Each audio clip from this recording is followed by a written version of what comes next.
Assalamualaikum warahmatullahi wabarakatuh. Yang dihormati Profesor Madya Dr. Iwan. Nama saya Muhammad Arif Akrim bin Ahmadi.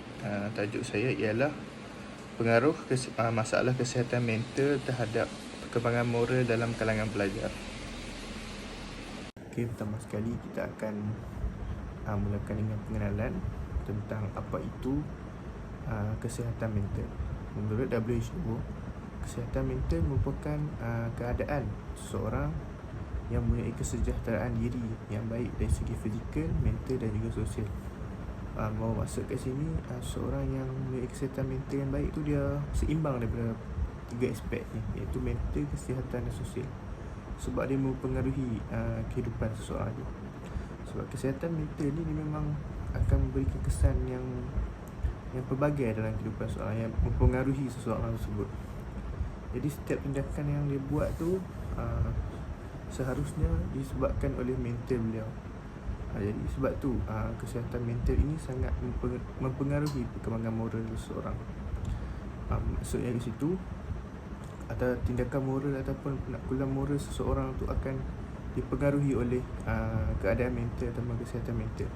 Kalau time tu kesihatan mental dia drop ataupun dalam keadaan yang kurang baik, mungkin tindakan yang dilakukannya dalam keadaan luar kawalan, ataupun dia tak fikir pun apa keburukan tindakan yang dilakukan, disebabkan keadaan mental dia yang tidak terkawal sebagainya.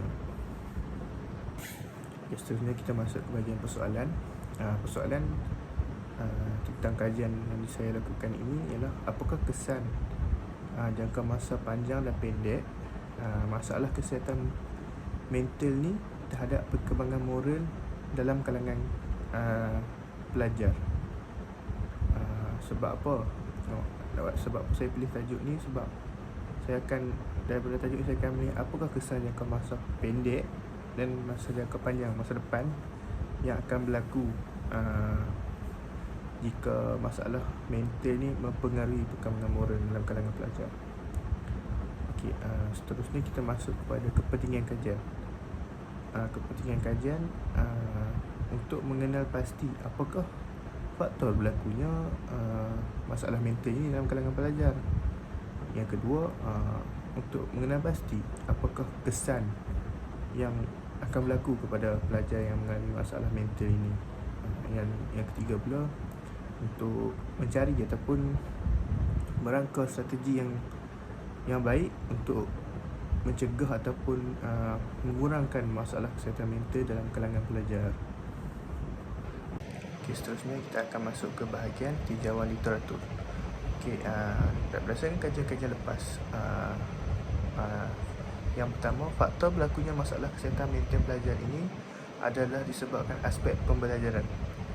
Okey, berdasarkan kajian lepas, saya dapati faktor berlakunya masalah kesihatan mental dalam kalangan pelajar ni, mereka disebabkan pembelajaran. Mereka terlampau stres ataupun terlampau memikirkan tentang pembelajaran mereka. Mungkin pembelajaran yang terlampau susah, atau mereka bimbang, mereka gagal dengan akademik mereka. So benda tu mengakibatkan berlakunya masalah kesihatan mental ni dalam kalangan pelajar. Okey, yang kedua, melalui kajian lepas juga, masalah mental, kesihatan mental ni dia sangat mempengaruhi perkembangan moral. Sebab apa dia mempengaruhi? Sebab macam kita tahu, masalah kesihatan mental ni, kesan-kesan yang terdapat akan berlakunya perkara-perkara yang tidak diingini berlaku, perkara-perkara yang di luar kotak yang berlaku. Sebagai contoh, mencederakan diri sendiri, membunuh diri. So benda tu memang mempengaruhi perkembangan moral pelajar. Mereka tidak boleh melakukan keputusan ataupun melakukan tindakan-tindakan yang baik. Malah mereka melakukan tindakan-tindakan yang tidak bermoral ataupun tindakan yang buruk tanpa mereka fikirkan apa keburukan yang berlaku. So memang kesihatan mental ni mempengaruhi tindakan-tindakan pelajar ni. Okey, yang ketiga, melalui kajian yang lepas ni saya dapati terdapat beberapa kaedah ataupun langkah untuk mengurangkan masalah kesihatan mental ni dalam kalangan pelajar. Okey, yang pertama adalah berjumpa dengan pakar kesihatan mental lah untuk mengenal pasti masalah-masalah berlaku dan mendapatkan nasihat dan sebagainya. Dan seterusnya, yang kedua ialah sokongan keluarga ataupun sokongan orang yang terdekat. Sokongan yang sangat penting. Orang kata apa, support moral lah, orang kata support moral. Dan ini sangat penting untuk menjaga kesihatan mental ketika waktu contoh pelajar yang tengah down ataupun tengah bersedih disebabkan masalah pembelajaran mereka dan mereka berasa mereka tidak berguna ataupun sebagainya. Jadi orang-orang yang terdekat ni perlu support moral, memberi kata-kata yang positif. Sepatutnya tidak sepatutnya memberi kata-kata positif, bukannya macam marah ataupun maki-maki, kata dia memang teruk apa semua tu. Sepatutnya begitu. Dan yang ketiga, berjumpa dengan kaunseling. Sepatutnya dekat mana-mana tempat atau mana-mana kawasan yang penting ni mesti ada kaunseling yang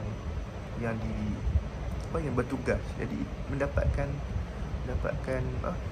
kaunseling punya nasihat pun ataupun berjumpa dengan kaunseling adalah satu strategi ataupun satu langkah untuk menyelesaikan masalah.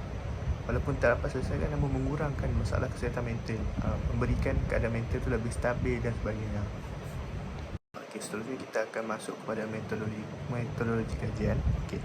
Untuk kajian saya ni, saya menggunakan dua kaedah metodologi kajian, iaitu kualitatif dan kuantitatif. Okey, untuk kuantitatif saya akan mengadakan borang soal selidik kepada kepada sasaran, iaitu apa? Pelajar. Okey, saya boleh menggunakan surat secara nyata ataupun secara face to face dan juga secara online, secara tersalin menggunakan Google Form dan sebagainya. Okey, untuk kualitatif pula saya akan menggunakan beberapa akhbar untuk mengambil data-data mengenai masalah kesihatan mental. Macam kita tahu, memang dekat mana-mana akhbar atau mana-mana tempat memang akan menceritakan tentang ataupun akan mengaitkan atau tentang masalah kesihatan mental ni yang berlaku setiap hari, setiap masa. Memang dia berleluasa dan juga meningkat saban hari, semakin meningkat dengan keadaan kita sekarang. Jadi akhbar ni saya akan analisis untuk mendapatkan data-data tentang masalah kesihatan mental pelajar. Okay, seterusnya kita masuk kepada dapatan kajian. Okay. Dapatan kajian ni saya ambil dua, iaitu faktor dan juga langkah. Okay, yang pertama, faktor yang saya dapat daripada jurnal sebelum ni dapati bahawa faktor berlakunya masalah kesihatan mental yang paling tinggi sekali dalam kalangan pelajar adalah disebabkan pembelajaran, diikuti dengan kewangan dan juga peribadi. Yang paling tinggi adalah pembelajaran. Mereka terlampau stres atau terlampau memikirkan tentang pembelajaran sehingga mereka kurang sihat dari segi mental mereka. Mental mereka kurang stabil dan menyebabkan mereka akan melakukan perkara-perkara yang tidak diingini. Memang kalau dalam pelajar ni memang pembelajaran adalah salah satu faktor yang paling tinggi selain daripada masalah seperti peribadi dan kewangan. Walaupun peribadi dan kewangan tu memang akan juga menyebabkan kesihatan mental, macam pelajar kurang duit waktu belajar dan kurang untuk membeli barang-barang belajar dan sebagainya, nak survive tu kurang sebalik tu. Lepas tu daripada peribadi mungkin masalah dengan kawan, dengan family broken ataupun sebagainya, putus cinta dengan kekasih dan sebagainya. Tapi yang paling tinggi sekali ialah pembelajaran. Okay. Seterusnya ialah strategi. Berdasarkan data ini, saya dapati strategi yang paling banyak sekali dilakukan ataupun disuggestkan oleh pelbagai pihak ialah berjumpa dengan pakar mental. So benda ni memang akan lebih efektif lah maksudnya kat sini. Okay, masalah kesihatan mental ni mungkin dapat diselesaikan dengan apabila berjumpa dengan pakar mental. Pesakit tu sendiri berjumpa dengan pakar mental. Rawatan pakar lah maksudnya kat situ, yang diikuti dengan sokongan orang terdekat dan juga kaunseling. Sokongan orang terdekat ni pun salah satu yang sangat penting, sebab ni mampu mempengaruhi tindakan juga bila dia dalam keadaan yang susah atau down tu, sokongan moral daripada golongan terdekat seperti keluarga dan kawan-kawan baik tu sangat diperlukan untuk membina balik semangat dan mental yang lebih baik daripada sebelumnya. Sebenarnya kesimpulan, masalah kesihatan mental dalam kalangan pelajar ni makin lama makin meningkat ataupun makin orang cakap makin membiak lah, sebab pelajar sekarang ramai, so mereka sekarang semua tengah struggle untuk belajar, jadi benda tu akan makin lama makin banyak, makin meningkat. So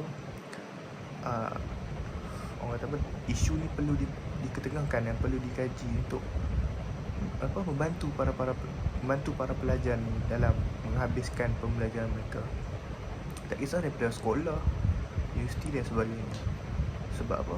Sebab kesihatan mental ini sangat mempengaruhi perkembangan moral mereka. Sejak mereka menghadapi masalah kesihatan mental itu akan mempengaruhi setiap tindakan mereka, setiap apa yang mereka lakukan sehingga ke depan hari. Mungkin akan memberi kesan yang sangat lama kepada mereka sehingga mereka berusia nanti. Jadi melalui kajian ni kita akan tengok faktor berlakunya masalah kesihatan mental dalam kalangan pelajar ni, kesan masalah kesihatan mental terhadap pelajar, dan juga langkah-langkah yang efektif untuk menangani masalah kesihatan mental dalam kalangan pelajar. Jadi isu ini sangat diperlukan dan sangat hangat untuk dikaji dan dikaji untuk saya kaji dan untuk mencapai data-data yang sepatutnya. Sekian saja daripada saya. Minta maaf kalau ada kurang, Doktor. Assalamualaikum.